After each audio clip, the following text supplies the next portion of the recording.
coisa mais fácil é enganar o crente contemporâneo. Falou que tem sinais.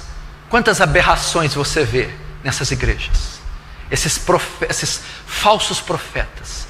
Esses profetas que aparecem aí profetizando o endereço, o número de telefone, a RG, o número dos familiares. Eles fazem uma pesquisa na internet da pessoa, da igreja a qual ele vai pregar. Ele decora a ficha da pessoa e chega diante da congregação descrevendo o perfil da pessoa, dizendo que é profecia, que foi o Espírito Santo. Lobo! Falso profeta!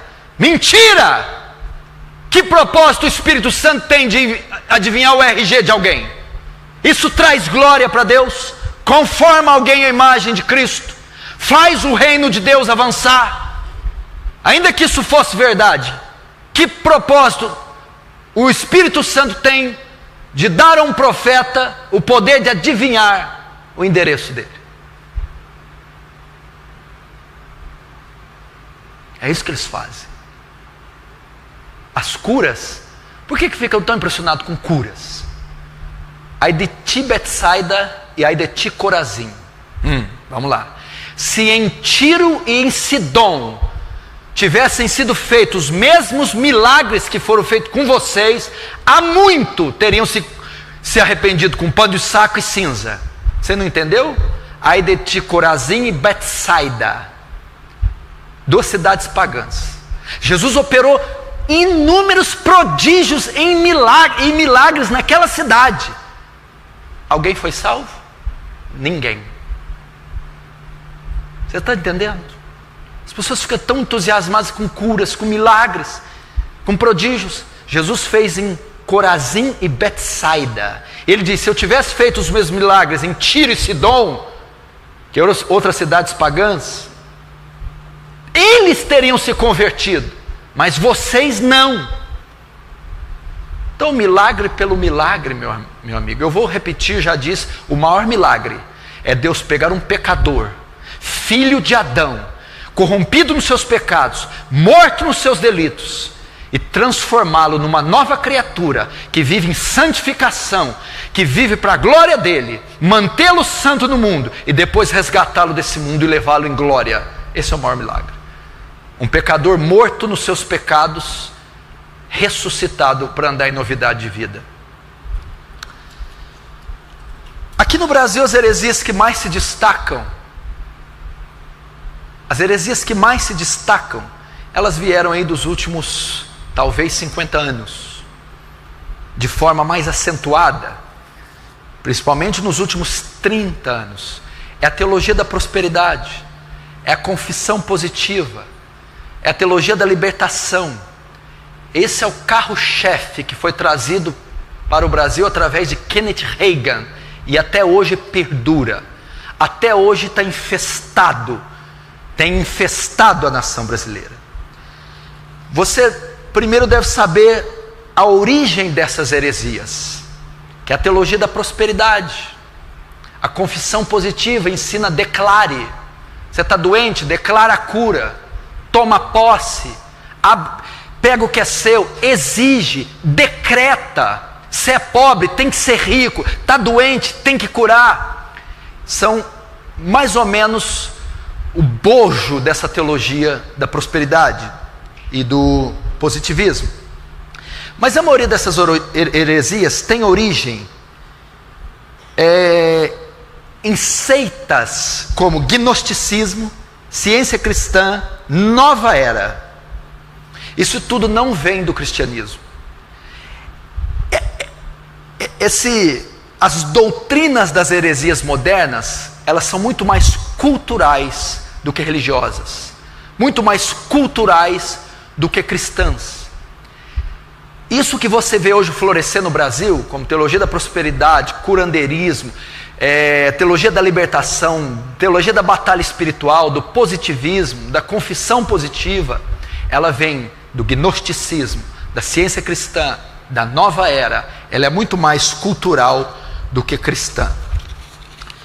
E esse movimento, ele convergiu todo no ministério do Kenneth Hagin, que é chamado movimento da palavra da fé, que tem como Kenneth Hagin o seu pai, o seu propagador principal. Esse movimento da palavra da fé, que é de onde origina-se a vasta maioria das heresias do Brasil, ela tem o seu nascimento no século XIX, através de um homem chamado Phineas Quimby. Ele nasceu em Nova Hampshire, Estados Unidos, 16 de fevereiro de 1802. Morreu no dia 16 de janeiro de 1866. Esse homem foi um professor americano, um dos pioneiros das ideias teológicas que deram origem ao movimento do Novo Pensamento. Vou mostrar aqui um pouco das ideias de Quimby. Quimby desenvolveu algumas ideias sobre a habilidade das pessoas de curar suas enfermidades por meio da força de suas mentes e palavras. Esta crença em cura derivava da teologia de um Deus amoroso e de uma realidade espiritual mais densa e profunda, mais real do que o nosso mundo. Quimby estudava ocultismo, hipnotismo e parapsicologia. Então eu estou dizendo da onde nasceu o movimento de fé de Kenneth Hagin. Primeiro começou nesse homem, num americano chamado Phineas Quimby. O que ele cria? Quais doutrinas ele sustentava, para você ter uma ideia? Quimby cria que tudo que você pensa, tudo que você fala, você atrai essas coisas para você. Tudo que você declara pode vir à existência. Uma das principais influenciadas por ele foi Mary Baker Eddy, que foi a fundadora das ciências cristãs. Ela estudou com ele por um tempo e foi curada por ele. Ela ficou tão impressionada com a cura e com os ensinamentos dele, que ela adotou muitas das suas ideias.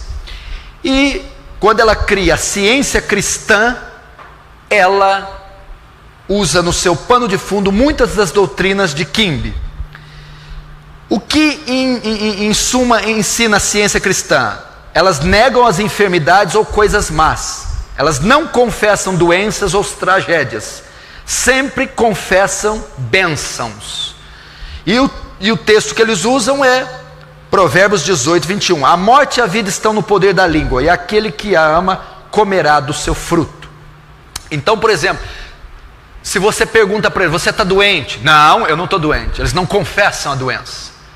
Isso veio de Quimby, que você poderia mudar a sua vida, poderia dar uma sentença diferente para você, dependendo da sua confissão, da sua palavra. Ele cria que através das palavras e pensamentos positivos, você podia mudar o curso da sua vida. Você falasse coisas boas, você atrairia coisas boas. E essa mulher que é criadora da ciência cristã, ela caiu, ela se jogou aos pés e se aprofundou nas doutrinas de Quimby. E ela então não confessava absolutamente nada de ruim. Porque aquilo que a boca confessa, isso acontecerá segundo a interpretação de Provérbios. A morte e a vida estão no poder da língua. Aquele que a ama comerá do seu fruto. E por incrível que pareça, há 2 séculos atrás, até hoje, muitos crentes, hoje em 2016, ainda são assim.